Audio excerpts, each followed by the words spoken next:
ಹೋಳಿಗೆ ಮಾಡೋದು ತುಂಬ ಕಷ್ಟನೇ ಅಲ್ಲ. ಸರಿಯಾದ ರೀತಿಯಲ್ಲಿ ಸರಿಯಾದ ಕ್ರಮದಲ್ಲಿ ಮಾಡಬೇಕು. ಈಗ ಹೋಳಿಗೆ ಮಾಡೋದು ಹೇಗೆ ಅಂತ ನೋಡ್ಕೊಳ್ತಾ ಸಾಕಷ್ಟು ಟಿಪ್ಸ್ ಜೊತೆ ಹೇಗೆಲ್ಲ ಮಾಡ್ಕೋಬಹುದು ಅಂತ ನೋಡ್ಕೊಳ್ಳೋಣ. ಇಲ್ಲಿ ನಾನು ತೊಗರಿಬೇಳೆನ ತೊಗೊಂಡಿದ್ದೀನಿ. ಈ ಗ್ಲಾಸಲ್ಲಿ 2 ಗ್ಲಾಸ್ ಆಗೋಷ್ಟು ತೊಗರಿಬೇಳೆನ ತೊಗೊಂಡಿದ್ದೀನಿ. ಅಂದರೆ ಇದಕ್ಕೆ 1 kg ಆಗೋಷ್ಟು ತೊಗರಿಬೇಳೆ ಬದಲಾಗಿ ಕಡಲೆಬೇಳೆ ಬೇಕಾದರೂ ಉಪಯೋಗಿಸ್ಕೋಬಹುದು. ಇದನ್ನು ತೊಳೆದುಕೊಂಡು ಬರೋಣ. ಈಗ ನಾನು 2 ಗ್ಲಾಸ್ ತೊಗರಿಬೇಳೆ ತೊಗೊಂಡಿರೋದ್ರಿಂದ ಇದಕ್ಕೆ 8 ಗ್ಲಾಸ್ ನೀರು ಸೇರಿಸ್ಕೊಳ್ತಾ ಇದ್ದೀನಿ. ಅಂದರೆ 1 ಗ್ಲಾಸ್ಗೆ 4 ಗ್ಲಾಸ್ ಅನ್ನೋ ಪ್ರಮಾಣದಲ್ಲಿ 8 ಗ್ಲಾಸ್ನ ಸೇರಿಸ್ಕೊಂಡು ಇದಕ್ಕೆ ಒಂದು ಸ್ವಲ್ಪ ಅರಿಶಿನ ಪುಡಿ, ಹಾಗೆ ಒಂದು 1/4 ಟೇಬಲ್ ಸ್ಪೂನ್ ಉಪ್ಪು, ಹಾಗೆ 1 ಟೇಬಲ್ ಸ್ಪೂನ್ ಆಗೋಷ್ಟು ತುಪ್ಪ ಸೇರಿಸ್ಕೊಳ್ತಾ ಇದ್ದೀನಿ. ತುಪ್ಪ ಬದಲಿಗೆ ಎಣ್ಣೆ ಬೇಕಾದರೂ ಸೇರಿಸ್ಕೋಬಹುದು. ತುಪ್ಪ ಎಣ್ಣೆ ಸೇರಿಸ್ಕೊಳ್ಳೋದ್ರಿಂದ ಕಾಳು ಉದುರುದ್ರಾಗಿ ಇರುತ್ತೆ ಅಂತ. ಈಗ ಇದನ್ನು ಸ್ಟವ್ ಮೇಲೆ ಇಟ್ಕೊಂಡು ಇದನ್ನು ಬೇಯೋದಕ್ಕೆ ಇಟ್ಕೊಳ್ಳೋಣ. ಪಕ್ಕದಲ್ಲಿ ನಾವು ಕಣಕ ಮಾಡ್ಕೊಳ್ಳೋದಕ್ಕೆ 1 ಕಪ್ ಆಗೋಷ್ಟು ಚಿರೋಟಿ ರವೆನ ಸೇರಿಸ್ಕೊಳ್ತಾ ಇದ್ದೀನಿ. 1 ಕಪ್ ರವೆಗೆ ನಾನು ಇಲ್ಲಿ 1.5 ಕಪ್ ಆಗೋಷ್ಟು ಮೈದಾ ತೊಗೊಂಡಿದ್ದೀನಿ. ಮೈದಾ ಬದಲಿಗೆ ನಾವು ಬೇಕಿದ್ರೆ ಗೋಧಿ ಹಿಟ್ಟಾದರೂ ಸೇರಿಸ್ಕೋಬಹುದು. 1.5 ಕಪ್ ಮೈದಾಗೆ ನಾನು ಇಲ್ಲಿ ಮತ್ತೆ ಅರ್ಧ ಕಪ್ ಆಗೋಷ್ಟು ಗೋಧಿ ಹಿಟ್ಟನ್ನ ಸೇರಿಸ್ಕೊಳ್ತಾ ಇದ್ದೀನಿ. ಪೂರ್ತಿನೂ ಗೋಧಿ ಹಿಟ್ಟೆ 2 ಕಪ್ಪು ಸೇರಿಸ್ಕೊಂಡು ಮಾಡ್ಕೋಬಹುದು. ಗೋಧಿ ಹಿಟ್ಟು ಸೇರಿಸ್ಕೊಂಡ್ರೆ ಏನಾಗುತ್ತೆ ಅಂದರೆ ಮೈದಾ ಸೈಡಲ್ಲೆಲ್ಲ ಹೋಗ್ತಾ ಇರುತ್ತೆ, ಆ ರೀತಿ ಆಗಲ್ಲ ಅಂತ ಅರ್ಧ ಕಪ್ ಸೇರಿಸ್ಕೊಂಡಿದ್ದೀನಿ. ಇದಕ್ಕೆ ರುಚಿಗೆ ಎಷ್ಟು ಬೇಕೋ ಅಷ್ಟು ಉಪ್ಪು, 1/4 ಟೇಬಲ್ ಸ್ಪೂನ್ ಆಗೋಷ್ಟು ಅರಿಶಿನ ಪುಡಿ, ಹಾಗೆ 1 ಟೇಬಲ್ ಸ್ಪೂನ್ ಆಗೋಷ್ಟು ತುಪ್ಪ ಸೇರಿಸ್ಕೊಂಡು ನೀಟಾಗಿ ಕೈಯಲ್ಲಿ ಮಿಕ್ಸ್ ಮಾಡ್ಕೊಳ್ಳೋಣ. ಈ ರೀತಿ ಕೈಯಲ್ಲಿ ನೀಟಾಗಿ ಎಲ್ಲ ಕಡೆನೂ ಮಿಕ್ಸ್ ಆಗಬೇಕು. ಮಿಕ್ಸ್ ಆದ ನಂತರ ಸ್ವಲ್ಪನೇ ನೀರು ಸೇರಿಸ್ಕೊಳ್ತಾ ಹಿಟ್ಟನ್ನ ರೆಡಿ ಮಾಡ್ಕೊಳ್ಳೋಣ. ಹಿಟ್ಟು ತುಂಬ ಚೆನ್ನಾಗಿ ನಾದ್ಕೋಬೇಕು, ಆಗಲೇ ನಾವು ಹೋಳಿಗೆ ತಟ್ಟೋವಾಗ ನೀಟಾಗಿ ಬರೋದು. ಸ್ವಲ್ಪನೇ ನೀರು ಸೇರಿಸ್ಕೊಳ್ತಾ ನಾದ್ಕೋಬೇಕಾಗುತ್ತೆ. ಈ ರೀತಿ ಆದ ನಂತರ ಮೇಲೆ ಸ್ವಲ್ಪ ತುಪ್ಪ ಅಥವಾ ಎಣ್ಣೆನ ಸ್ಪ್ರೆಡ್ ಮಾಡಿಕೊಂಡು ನೀಟಾಗಿ ಮಿಕ್ಸ್ ಮಾಡ್ಕೊಳ್ಳೋಣ. ಈ ರೀತಿ ನೋಡ್ತಾ ಇದ್ರಲ್ಲ ಪದರ ರೀತಿ ಬರಬೇಕು. ಹಾಗೆ 2ರಿಂದ 3 ಬಾರಿ ನಾವು ಎಣ್ಣೆ ಸೇರಿಸ್ಕೊಂಡು ಚೆನ್ನಾಗಿ ನಾದ್ಕೋಬೇಕಾಗುತ್ತೆ. ಆಗಲೇ ಮೈದಾ ಚೆನ್ನಾಗಿ ಮಿಕ್ಸ್ ಆಗುತ್ತೆ. ಈ ರೀತಿ ನಾದ್ಕೊಂಡ ನಂತರ ಇದನ್ನು ಪಕ್ಕಕ್ಕೆ ಇಟ್ಕೊಂಡು 1ರಿಂದ 2 ಗಂಟೆ ನೆನೆಯೋಕ್ಕೆ ಇಟ್ಕೋಬೇಕು. ಅದಕ್ಕೆ ಚೆನ್ನಾಗಿ ಮೊದಲೇ ನಾದ್ಕೊಂಡು ಇಟ್ಕೊಳ್ಳೋಣ. ನೋಡಿ, ಈ ರೀತಿ ನೋಡ್ತಾ ಇದ್ರಲ್ಲ, ಈ ರೀತಿ ಪದರ ರೀತಿ ಬಂದರೆ ಅದು ಹೋಳಿಗೆ ತುಂಬ ಚೆನ್ನಾಗಿ ಪರ್ಫೆಕ್ಟಾಗಿ ಬರುತ್ತೆ ಅಂತ.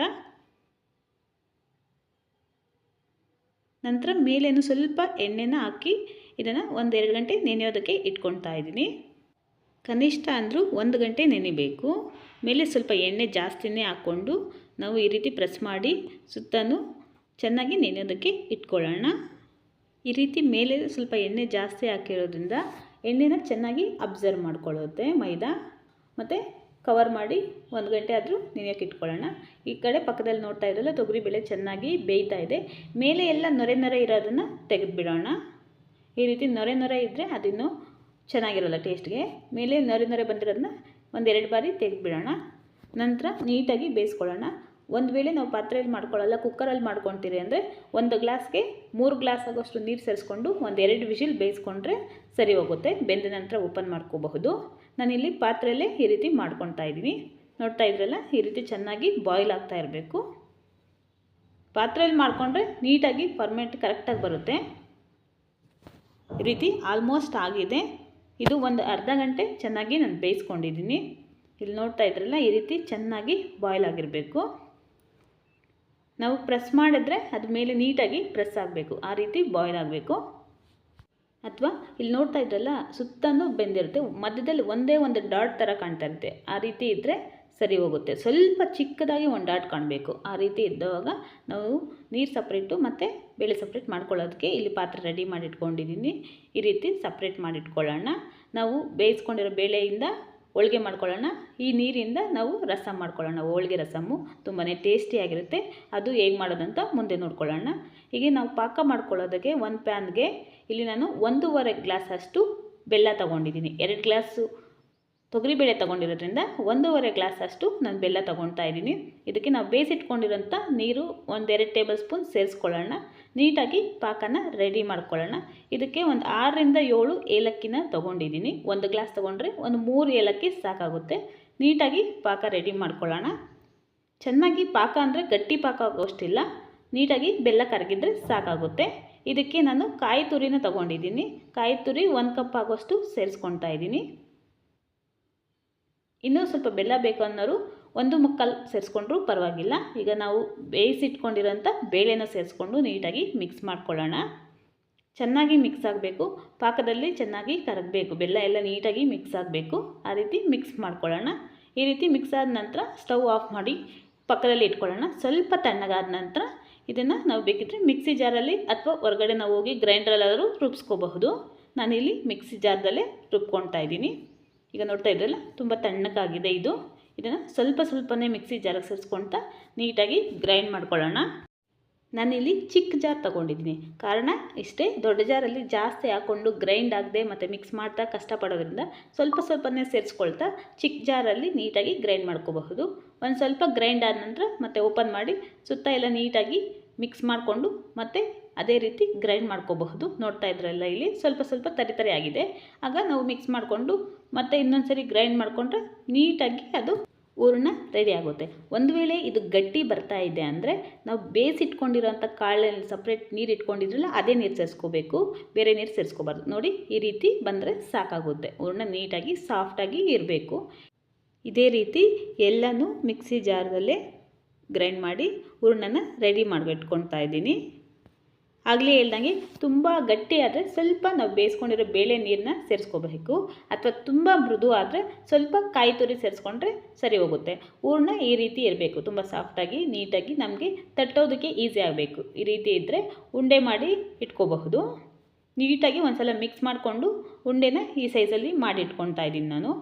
ಈಗ ಹೂರಣನೂ ರೆಡಿ ಆಗಿದೆ, ಹಾಗೆ ಮೈದಾ ಕಣಕನೂ ರೆಡಿ ಆಗಿದೆ. ಎರಡನ್ನೂ ರೆಡಿ ಮಾಡಿ ಇಟ್ಕೊಂಡು ಹೋಳಿಗೆ ಮಾಡ್ಕೊಳ್ಳೋದಕ್ಕೆ ನಾವು ರೆಡಿ ಮಾಡ್ಕೊಳ್ಳೋಣ.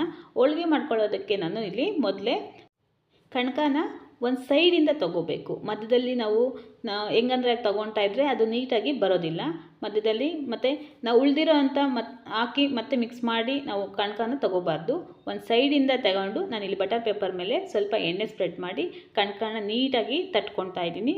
ಹಾಗೆ ಇದೇ ರೀತಿ ಹೂರಣ ಮಾಡಿ ಇಟ್ಕೊಂಡಿರ್ತೀರಲ್ವ, ಆ ಹೂರಣನ ಇಟ್ಟು ನಾವು ಉಂಡೆನ ನೀಟಾಗಿ ಮಾಡ್ಕೋಬೇಕಾಗುತ್ತೆ. ನಾವು ಈಗ ಮೇಲೆ ಸ್ವಲ್ಪ ಉಳಿದಿರುತ್ತೆ, ಅದನ್ನು ತೆಗೆದಾಕಿ ಮತ್ತೆ ಇನ್ನು ಸ್ವಲ್ಪ ಮಿಕ್ಸ್ ಮಾಡ್ಕೋಬಾರ್ದು. ನೀಟಾಗಿ ಎಲ್ಲ ಮಿಕ್ಸ್ ಮಾಡಿ ಕಣಕ ಒಂದು ಸೈಡಿಂದ ತಗೊಂಡ್ರೇ ನೀಟಾಗಿ ಬರುತ್ತೆ. ಈಗ ಎಕ್ಸ್ಟ್ರಾ ಇರೋದನ್ನ ಈ ರೀತಿ ತೆಗೆದುಬಿಡೋಣ. ಜಾಸ್ತಿ ಮೈದಾ ಇದ್ದರೆ ಮತ್ತು ನೀಟಾಗಿ ಮೇಲೆ ನೀಟಾಗಿ ಪ್ರೆಸ್ ಮಾಡ್ಕೋಬೇಕು, ಎಲ್ಲೂ ಓಪನ್ ಇರಬಾರ್ದು. ಮೇಲೆ ಸ್ವಲ್ಪ ಪ್ರೆಸ್ ಮಾಡಿ ನಾವು ರಿವರ್ಸ್ ಇಟ್ಬಿಟ್ಟು ನೀಟಾಗಿ ಕೈಯಲ್ಲಿ ಸ್ವಲ್ಪ ತಟ್ಟಿ ಅದ್ರ ಮೇಲೆ ಇನ್ನೊಂದು ಕವರ್ ಶೀಟ್ ಹಾಕಿ ನಾವು ಸ್ವಲ್ಪ ಮತ್ತೆ ತಟ್ಟಬೇಕು. ನಂತರ ಸುತ್ತಲೂ ಸ್ಪ್ರೆಡ್ ಮಾಡ್ಕೊಳ್ಳೋಣ, ಯಾವ ಕಡೆ ಬೇಕೋ ಆ ಕಡೆ.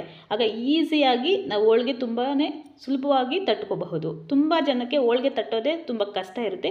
ಈ ರೀತಿ ಮೇಲೆ ಒಂದು ಕವರ್ ಹಾಕಿ ಸೈಡಿಂದ ಪ್ರೆಸ್ ಮಾಡಿದರೆ ಸಾಕು, ಅದು ನೀಟಾಗಿ ಸ್ಪ್ರೆಡ್ ಆಗುತ್ತೆ. ಅದಕ್ಕೆ ನಾವು ಬೇಕಾಗಿರೋದು ಕಣಕ ಕರೆಕ್ಟಾಗಿರಬೇಕು, ಹಾಗೆ ಹೂರಣನೂ ಸರಿಯಾದ ಪ್ರಮಾಣದಲ್ಲಿ ನೀಟಾಗಿ ಇರಬೇಕು. ತುಂಬ ಸಾಫ್ಟಾಗಿ ತುಂಬ ಗಟ್ಟಿಯಾಗಿದ್ದರೆ ಎಲ್ಲ ಸರಿ ಬರೋದಿಲ್ಲ. ಎರಡೂ ಒಂದೇ ರೀತಿ ಇದ್ರೇ ಚೆನ್ನಾಗಿ ಬರೋದು. ಈ ರೀತಿ ನೀಟಾಗಿ ತಟ್ಕೊಳ್ಳೋಣ. ನಂತರ ನಾನು ಪಕ್ಕದಲ್ಲಿ ಕಾಯೋದಕ್ಕೆ ಇಟ್ಕೊಂಡಿದ್ದೀನಿ. ಮೇಲೆ ಕವರ್ ಇದನ್ನ ತೆಗೆದುಬಿಟ್ಟು ಬಟರ್ ಪೇಪರ್ ಆಗಿರೋದ್ರಿಂದ ಡೈರೆಕ್ಟಾಗಿ ಹೆಂಚು ಮೇಲೆ ಅದನ್ನೇ ಹಾಕ್ಕೋಬಹುದು. ತುಂಬ ಹೆಂಚು ಕಾದಿರಬಾರ್ದು, ಸ್ವಲ್ಪ ಕಾದಿದ್ರೆ ಸಾಕು. ತುಂಬ ಹೆಂಚಿದ್ರೆ ಬಟರ್ ಪೇಪರ್ ಆದರೂ ಸುಟ್ಟು ಬೀಳುತ್ತೆ. ಒಂದು ವೇಳೆ ಕಾದಿದ್ರೆ ಸ್ಟವ್ನ ಲೋ ಫ್ಲೇಮಲ್ಲಿ ಮಾಡಿ ಹಾಕಿ ಮೇಲೆ ಸ್ವಲ್ಪ ಪ್ರೆಸ್ ಮಾಡಿ ಈ ರೀತಿ ಬಟರ್ ಪೇಪರ್ನ ರಿಮೂವ್ ಮಾಡಿದರೆ ಅದು ನೀಟಾಗಿ ಓಪನ್ ಆಗುತ್ತೆ. ತುಂಬ ಕಷ್ಟಪಡೋ ಅವಶ್ಯಕತೆಯೇ ಇಲ್ಲ. ಈ ರೀತಿ ನೀಟಾಗಿ ಓಪನ್ ಆಗುತ್ತೆ.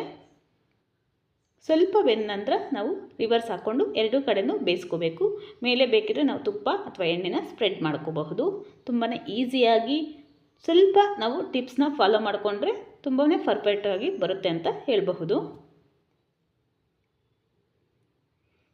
ತುಂಬ ಬೇಯಿಸೋ ಅವಶ್ಯಕತೆ ಇಲ್ಲ, ಹೋಳಿಗೆ ಕಪ್ಪಾಗಿಬಿಡುತ್ತೆ. ನಮಗೆ ಎಷ್ಟು ಪ್ರಮಾಣ ಬೇಕೋ ಅಷ್ಟು ನೀಟಾಗಿ ಬೇಯಿಸ್ಕೊಂಡ್ರೆ ಸಾಕಾಗುತ್ತೆ. ಈ ರೀತಿ ರೆಡಿ ಆಗುತ್ತೆ. ನಾವು ಬರೀ ಮೈದಾ ಹಾಕ್ಕೊಂಡ್ರೆ ತುಂಬಾ ಇನ್ನೂ ಉಬ್ಬಿ ಬರುತ್ತೆ. ನಾನು ಸ್ವಲ್ಪ ಗೋಧಿ ಹಿಟ್ಟು ಹಾಕ್ಕೊಂಡಿರೋದ್ರಿಂದ ನೀಟಾಗಿ ಸೆಟ್ ಆಗಿದೆ ಅದು.